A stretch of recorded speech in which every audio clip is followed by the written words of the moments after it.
What's up, everybody? This is Killer Arcade Games. I'm Chris, and today is Monday, and Mondays typically suck, so I'm here to distract you from your potentially crappy Monday by playing some classic Killer Instinct on a real arcade machine. I always forget to say that. Every now and then I get the question of, why does the screen look like that? This is a real Killer Instinct cabinet with a CRT that is beautiful, by the way. I just adjusted it slightly again today, and it's just unbelievably good looking, but that's beside the point. If you do see lines going across the screen, you're going to see them because the refresh rate of a CRT is slightly different than my camera, apparently.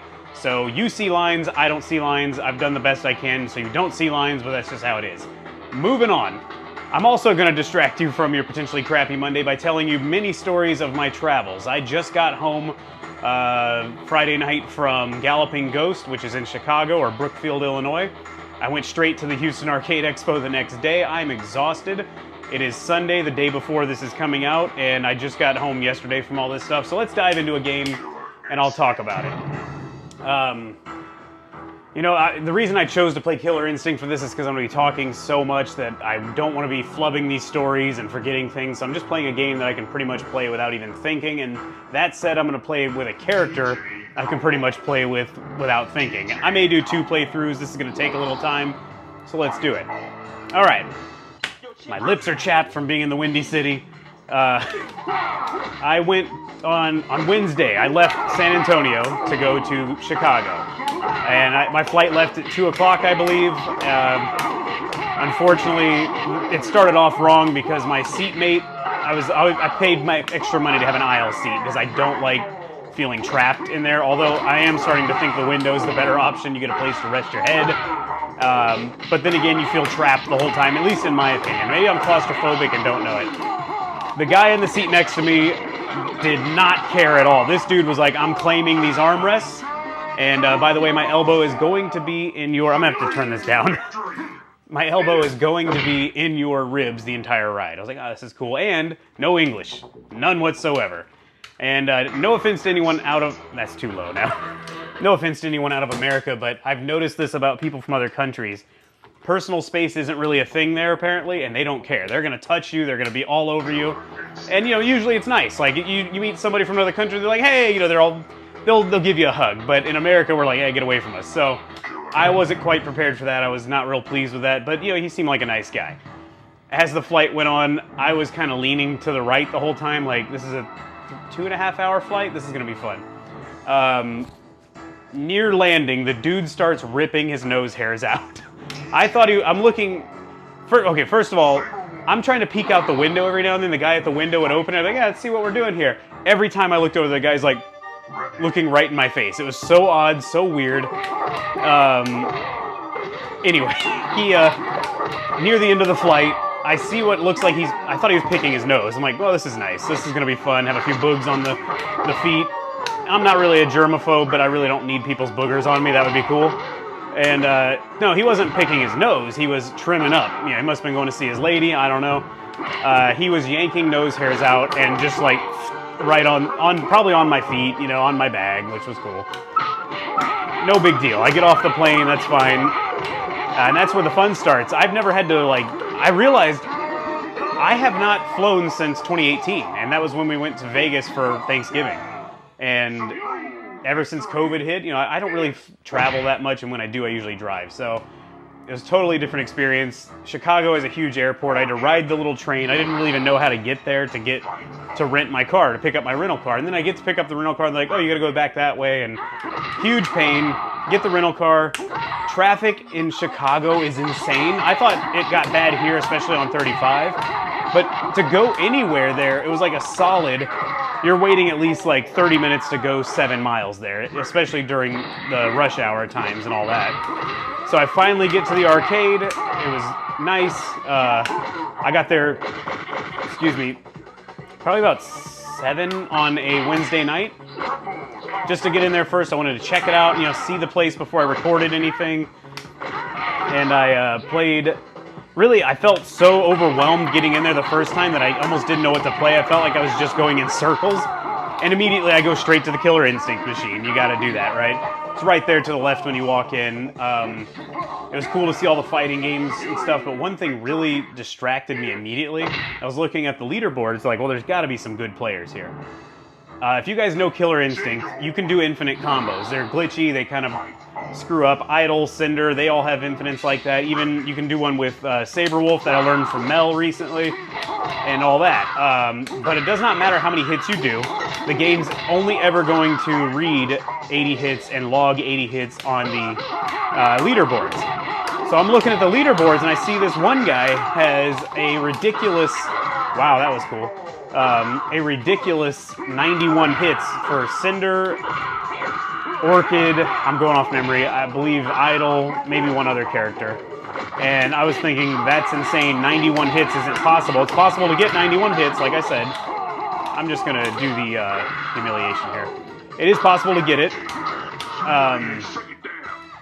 but the game shouldn't be reading it, is the funny thing. And then I noticed his, on the page where it counts how many consecutive wins you've had and you can put your initials in, there's a slot for up to 6 numbers. This guy, oh, sorry, I don't know what happened there, my computer, I thought, okay, it's still recording, that was weird.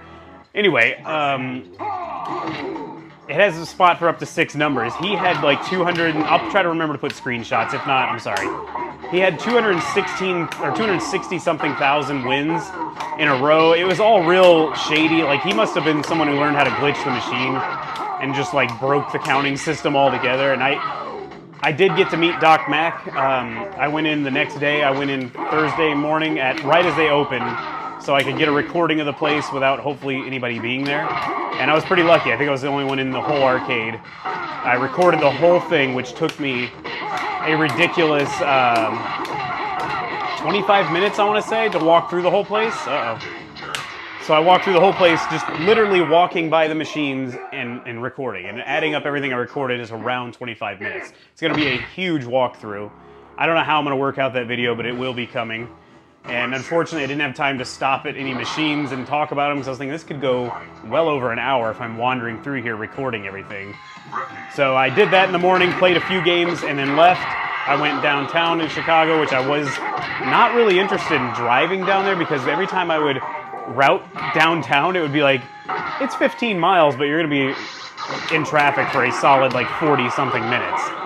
And I was like, well, I'd hate to spend my little vacation in traffic, but I figured, hey, I can't hang out at the arcade all day, which I know sounds, oh, I screwed that up.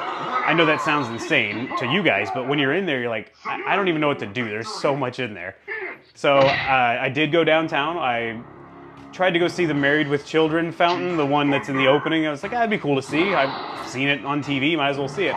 I walk over there after paying to park underground and all that, and it was drained, and I didn't know that, so that sucked. And my wife was like, you should go see the Bean, and I'm like, I don't even know what the Bean is.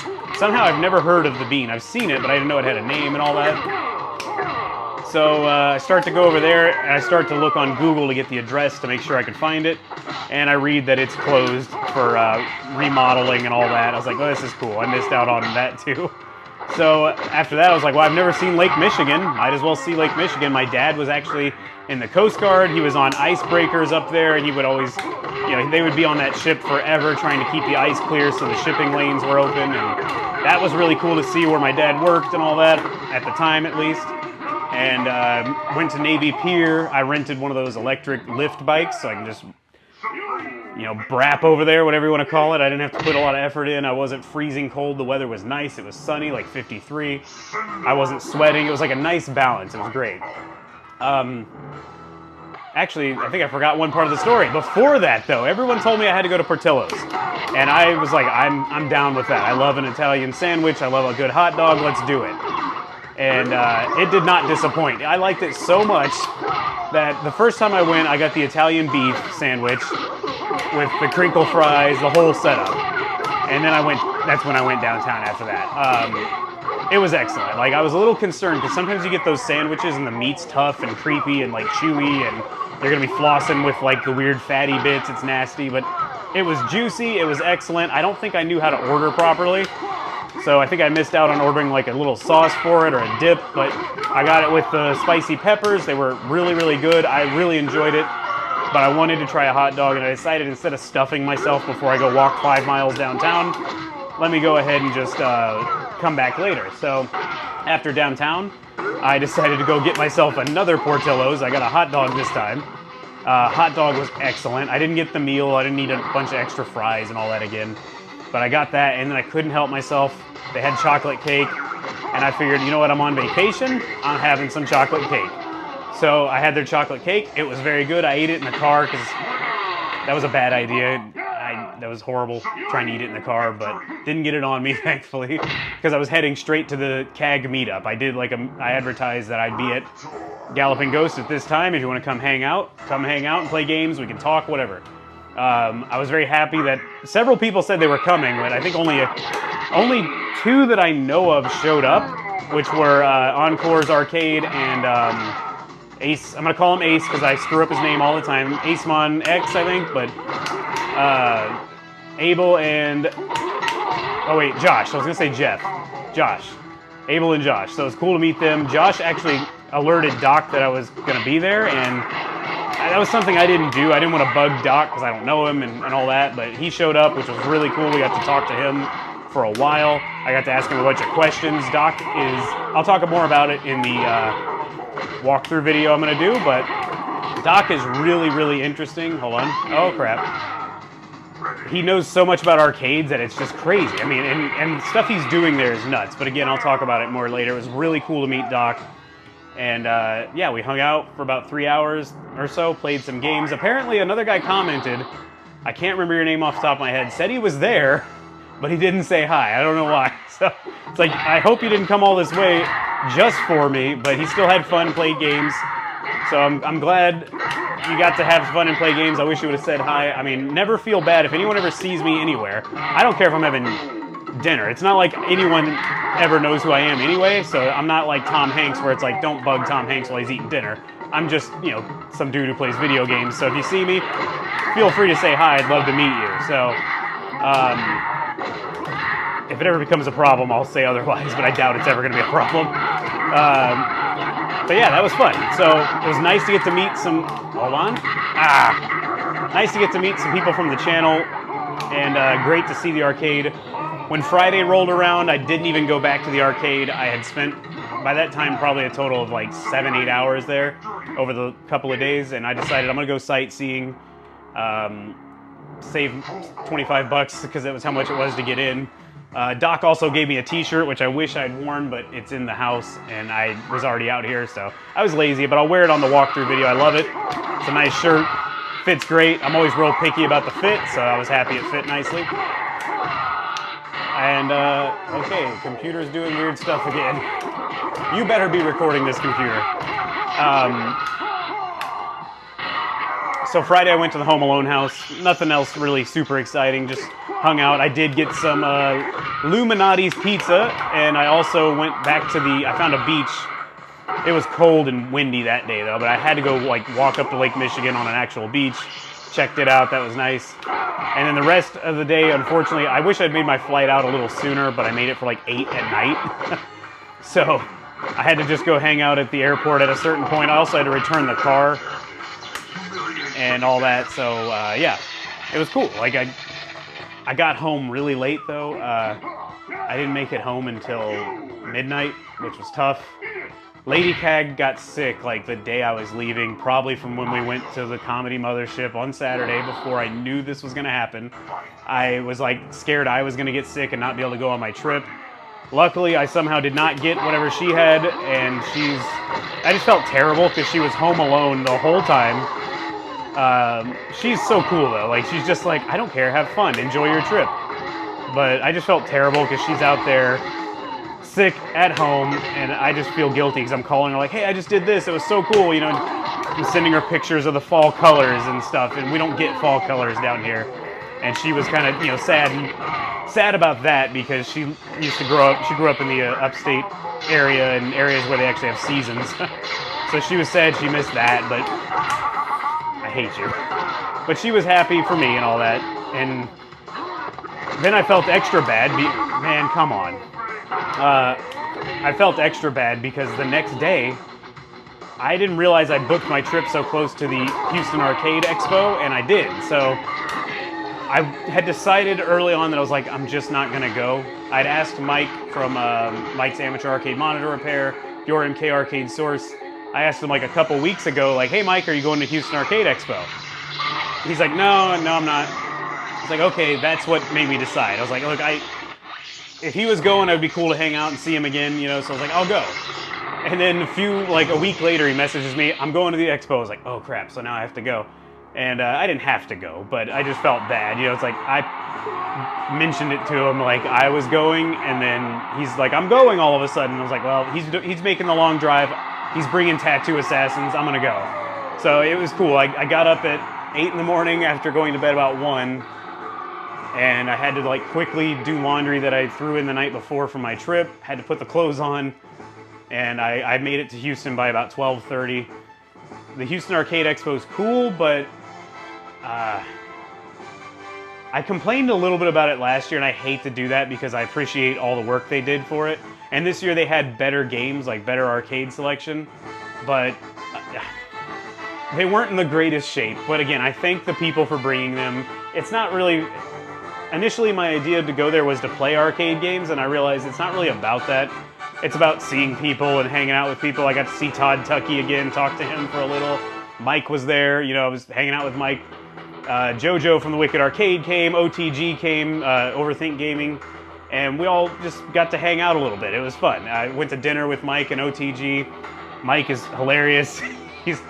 Anyway, you see him on his videos, but like when you get to hang out with him, he's just like funny. You know, he's telling jokes, he's, you know, messing with the waitress and all that, and then he ended up giving her a huge tip, so she was really happy. So anyway, it was a good time. I was completely exhausted by about, I think it was 6:30 or 7, and I was like, guys, I gotta go home, I'm sorry.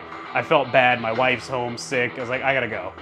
So I got home last night about 9:30, I think, I don't remember, about 9:15 actually. And I just got in the hot tub. Lady Cag got in with me, she was feeling a little bit better, she thought the steam might help her clear out a little, and it's been a lazy Sunday. Otherwise, I did come out here. I fired up all the games. You'd think I'd be sick of arcade games by this point, and I wasn't. I wasn't sick of it, so I just went right into it and played for a couple hours, shut everything else down, and then I started recording this for you guys. I'm pretty beat, but it was a great trip, great time. I'm really happy I did it all, and next time I won't schedule everything so close together. And if you're ever in the Chicago area, you would be doing yourself a disservice not to show up there. I tried to show up at the Stern Pinball Factory on Friday because I saw it on the map, but I was like, oh, I'll just show up. Maybe they'll give me a tour like last minute. I didn't expect much, but I couldn't even find the darn place. I got there, it said I was there, and I was like in some industrial area, and I'm looking all around, I was like, I don't see it. I tried 3 times, drove back and forth. I think there was construction in the area, and they were blocking the view of it, so I just left. I also saw Raw Thrills is like in Chicago there too. It's insane how that's like the mecca, the birthplace of arcades, in my opinion, for at least the games I cared about. It's super interesting how much is there, and if you're an arcade fan and you don't go there and don't go check out Galloping Ghosts. I've even heard Prince Arcades is cool. I almost went there, but I just didn't have time. So I will go back in a couple years probably to see the new stuff Doc Mack is planning. He told me a few things. Again, I'll probably talk about it on, I don't know, maybe I shouldn't talk about it. He didn't say not to talk about it, but I'll mention it on the walkthrough video. I do have another thing I wanted to catch you guys up with. Before I left, I posted on the channel in the community section about how I thought I had solved the rodent problem, but I had a little surprise before I left. I kept hearing a noise again all of a sudden. This was like kind of during the day, so I was like, what is going on? I go outside, I'm laying down looking underneath it, I don't see anything. I go look underneath the stairs, which have that like lattice skirting to try to just hide the fact that it's just at a deck with stairs. And there was a rabbit under there, a small rabbit. It's like, okay, I don't really mind if you're down here. It's not that big a deal. I honestly don't mind that much if the rats are down there. I just don't want them chewing on stuff, and they're starting to destroy things around the shed outside, not inside. They haven't gotten inside the actual shed, but I don't want them chewing on the flooring. I don't want them doing any of that. And honestly, that's what I'm hearing, is a scratching, chewing sound. So I think I've got a combination of rats still. I started doing more investigation around my backyard and found rodent droppings in a number of places. And this is stuff I've never seen before at my house. So apparently we have a rat problem in the area all of a sudden. I'm sure we always had rats, but this has gotten really bad and it needs to be handled. I have tons of rodent bait out in locked boxes. I'm not killing anyone's pets or anything. It's getting to the point where I think I have to close off the bottom of the shed. And I considered just going all the way and buying hardy board or hardy panels and just skirting it in, but there's still an issue with that. There's two issues. One of them I'll just talk about is the straps that I installed to hold the building down in big storms. They had to be installed outside of the building because I couldn't get under it. It's a long story. So I'd have to make a hole in the hardy board to get the straps through, and I figured that's not worth it. So what I'm gonna do is, I already ordered it all, it's already here. I actually hated leaving town knowing that they were potentially doing damage to the shed underneath, but what I'm going to do is take this tightly woven mesh that is used we used to use it when I would do this kind of work. I stopped doing a lot of rodent work, but when I would do work to keep rats from getting in people's houses, I started using this stuff, and it was great. It's like a thick metal mesh that they can't chew through, and we're going to take the lattice skirting off, lay it down, and then I'm gonna just attach that stuff all the way around. I thought about digging a trench and putting it in the ground, but I feel like it's gonna just rot faster. So I bought stakes, and underneath there we're just gonna pound them in the ground and make sure there's no way they can sneak underneath it. And it's gonna be anchored to the skirting frame that we built. It's a whole thing. But I don't know if I'm gonna record a lot of that. I might record some of the process. The only problem with recording it is there's always the people who want to tell you how to do things later. It's like, thanks a bunch, that helps me now. And I don't want the stress of being like, dang, did I screw this up? So I'm just gonna probably not record a lot of it if I do it all. But I was very annoyed because it's gonna cost me like another probably $200 to do this. And a couple days, you know, I can't dedicate full days to it at the moment, so a couple half days of work. But hopefully it'll stop them from getting under there. And I really hope I don't have to deal with this much longer because it's getting annoying. I don't know what else to do. Again, this is my business. Like, I know what I'm doing. People keep trying to give me tips and stuff, and I'm like, look, I'm a licensed, I have a certified applicator's license in pest control. I do this as a job. I know a decent amount about rodents. It's just, there may be factors out of my control. And the reason I believe that is, the rodent droppings I'm finding now have the color of the rat bait in them, which, as far as I've ever been told, typically means they're eating the bait and not dying, usually. It's possible they're pooping before they die, but usually that's what it means. And the amount of crap I'm finding kind of makes me think they're not dying. And the reason they're not dying probably is they're finding dog food in the area. Sorry, Saber Wolf, dog food in the area. I don't know which of my neighbors might be leaving dog food out, and I don't know if the rats are making it over there to eat it, but they might be eating the dog food, which counteracts the rat bait naturally, not naturally, but they put in vitamin K usually in most dog food, kibble food, and that is to counteract the effects of the anticoagulant in rat bait. And the reason is, people, irresponsible people or ignorant people who don't know any better in that case, will buy it at the store. They'll say, I've got rats, I'm not paying pest control, I'm gonna do it myself, which is commonly a huge mistake in pest control, in my opinion. And not just because I make money doing it, just because people don't know much about pests. People who tell me they try to do termite treatments on their own to their own house, I'll tell you right now, you're not doing a good job. Don't do it. You do not know, you think you know, people don't know anything about termites when I find them usually. But that's a whole nother tangent. Don't try to do your own termite treatments. Just pay somebody. It's going to be worth your money in the long run. It's going to do way less damage to your house. I went to someone's house recently. Oh, I've been treating it myself, but I don't know what I'm doing wrong. And it's like, your whole door frame is falling apart. You should have just paid somebody. They had me on the schedule, or I had them on my schedule. They wanted to do it. Then they bailed out last minute. Their house is being destroyed, but that's fine. I can't do anything about it. I gave them a decent price. Moving on. I went on the tangent anyway, apparently.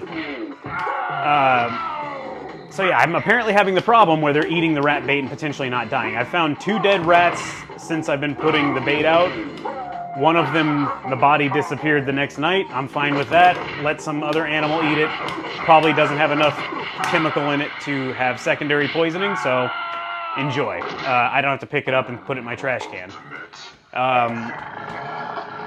I'm hoping that fixes it, because truly, I'm sick of it. I sit in here and I'm like, wait, what was that noise? What's that noise? What am I hearing? And I don't want them getting into the... They can't really get into the walls other than by the air conditioner, but I think I've done a good job stopping that. And I don't want them destroying my AC unit. They're still trying to chew the lines around it to get the water off of it, and that's becoming a bit of an issue too. So I may have to wrap that in wire eventually just to stop them. And I kind of want to just ask my neighbors that are directly around me or the few houses back and forth if they realize, like, hey, I don't know if you realize it, but there is a problem. I'm not trying to sell you anything. I hate doing work for neighbors because they always bug you at all hours. Oh, yep, got him. I want to ask them, like, are you feeding your dogs outside? I don't care about your dogs being barky or whatever, so don't worry about that. We got to get this problem solved, is what I'm getting at. Wow, 20-something minutes already. I want to say 26, but I've probably edited out a few mistakes in the beginning. We'll just finish the playthrough. I'll wrap it up. I really hope you guys are having a good Monday. We're coming up on Thanksgiving here in America. I don't know. Yeah, it's not a... Anyway, it's usually a busy time for everybody, so I'm glad I traveled before it because I would never want to fly during Thanksgiving. None of that stuff. But I hope you guys are going to have fun. I'll probably do some live streams around Thanksgiving, potentially on Thanksgiving. I mean, just seeing how I feel. I'm going to be home alone, unfortunately. Wow, he's mad. I am going to go to my cousin's brand new fancy house for Thanksgiving, it looks like, with my parents. But Lady Cag's going to be at her family. I'm going to be home alone, so I'm going to be wanting to play some games, and I might as well try to entertain you guys and all that. 'Cause, you know, Thanksgiving is kind of funny. Like, you hang out with family, but not everyone hangs out with family all day. I mean, I never did, but apparently that's a thing. So you might be bored. There's nothing open sometimes on Thanksgiving. You can't go get food elsewhere. That was always a problem. We'd eat Thanksgiving and be like, all right, I'm hungry for something else. And we don't want to try to cook anything because you've been cooking all day. So we try to go to like fast food and it's all closed. So you're kind of screwed. I know people, I guess now the stores, I think the stores are open during the day or the night on Thanksgiving, which is kind of crazy, but maybe online shopping has ruined that. But the point being is if you're bored on Thanksgiving, check out the channel. You might find me live at night, hanging out, playing some games with you guys. I don't know why that happens. I don't think I've ever seen anyone explain it either, and I don't know that I know the reason. It's almost like the stun doesn't quite take, but it also makes the character go completely insane. So, it's very weird. One more idle, we'll wrap it up. I'm going to get to playing different games for Gameplay Monday soon. I'm still trying to find a midway cabinet. Unfortunately, when I was in Chicago, Encore, which is Josh, showed up, and he's like, hey, I've got an MK2 cabinet, you can just have it. And I was like, well, that'd be great, but I can't take that in the carry-on. And we talked about, like, I wonder if I could drive, but I was like, it's just no point. It would have cost me more money. I was like, just forget it. So eventually I'm going to get a cabinet, and eventually I'm going to have a MAME machine again, and that's going to be a lot of fun. Speaking of that, I don't know what to do with my Killer Instinct MAME Arcade 1-Up, the original mod that started the channel. I want to get rid of it now because it's kind of, the humidity in the garage is starting to make the art peel, I've noticed. You know, it's an Arcade 1-Up. It doesn't have the fanciest art on it, and I would just like to potentially get rid of it. I hate to sell it, but I hate to let it rot all at once. So I'm trying to think, like, I don't know if I should just put it on Facebook Marketplace and sell it. I don't know if I should try to find somewhere in the house for it. I really don't think there's anywhere in the house I want to put it. I can't go back in here. I'm kind of in a weird position, so I always said I wouldn't sell it because it has weird sentimental memories of, like, that's what started the channel. I can't do it, so I'm wondering if the Arcade 1-Up modded market is too weak now, too. I may not get much money for it, is what sucks. So we'll see what happens. Let me know in the comments. What should I do with it? Sell it? I don't really have many other options, but if you have any other ideas, let me know. I don't know. I wouldn't want to ship it to anybody, so if you want to buy it, you'd have to be in the area to buy it, or be willing to drive here to get it, because it's not going to hold up to shipping, I don't think. So let me know what you guys think. I wish I had more room to keep it. I absolutely would, but I just can't. All right, guys, I hope you had a good Monday. I hope you enjoyed my tales from not the road necessarily, some road, some air. Chicago was fun. Thank you again to the guys who came out to the meetup. I still feel bad about, oh, I actually met another guy. I got recognized at the Houston Arcade Expo too. TNT, not Todd Tucky, crap. Technically not a technician on YouTube. I met him, talked to him for a while. I felt bad because I had just walked into the expo, was talking to Mike, and he saw me right away. I was like, oh, hey, how's it going? And I just kind of moved on, and I felt really bad.